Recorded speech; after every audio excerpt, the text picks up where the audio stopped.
Hi, TJ from WATERAX. We've received some feedback from the field that some of our Mark III Watson Edition pumps are showing a flashing red warning light on the user interface module.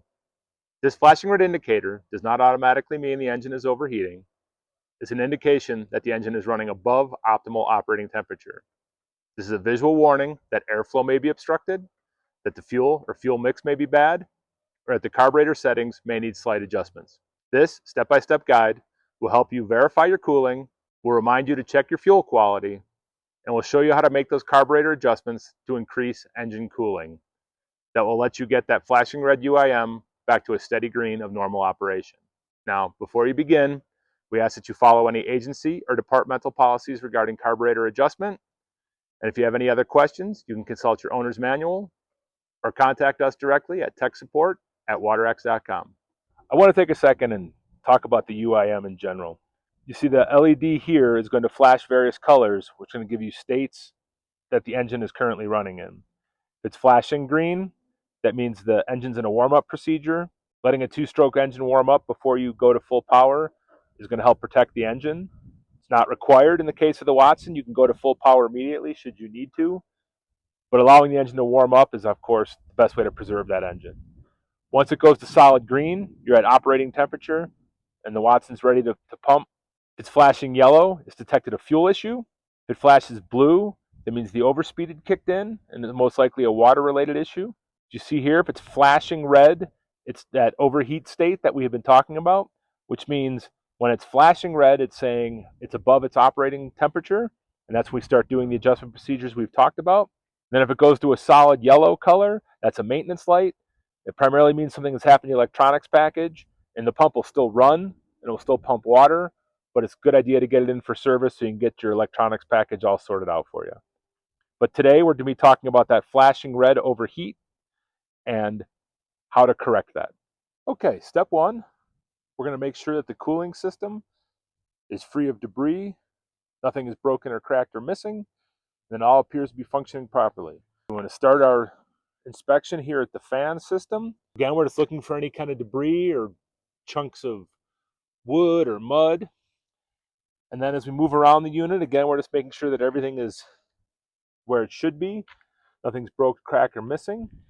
We want to inspect the fins on the air cooling of the engine to make sure nothing is cracked or broken there or caked with mud, just to make sure that air can flow across the unit nice and smooth. You're going to give it the best cooling effect possible. Next, we're going to talk about fuel. When it comes to fuel and two-stroke engines, the best practice is to use as fresh a fuel as you can find. Use a high-quality two-stroke oil designed for air-cooled two-stroke engines, and use a 50-to-1 mix for that fuel. Once you've confirmed those things, we're ready to move on to the next step. We've confirmed that our air cooling system is clean and functioning. Our fuel is clean, new, and properly mixed to 50-to-1. The UIM is still flashing red. Our next step will be to adjust that carburetor. When you're adjusting a carburetor, there's two states that a carburetor will be in. The first one will be lean. If a carburetor is running lean, it's not getting enough fuel relative to the amount of air the engine is drawing. This is going to cause a higher temperature because of less lubrication, and it may trigger that UIM flashing red warning because the engine is not receiving the proper cooling through the fuel. That means we want to rich the fuel up, and rich means more fuel relative to air. It's going to provide additional cooling via more lubrication. If you add too much fuel and the engine becomes too rich, then you're going to lose power, and you're also going to be seeing an increase in carbon buildup, forcing more spark plug replacements or other maintenance issues with the unit. But we'll step through the exact procedures to use to get that carburetor exactly to the right level of richness for appropriate cooling and good power.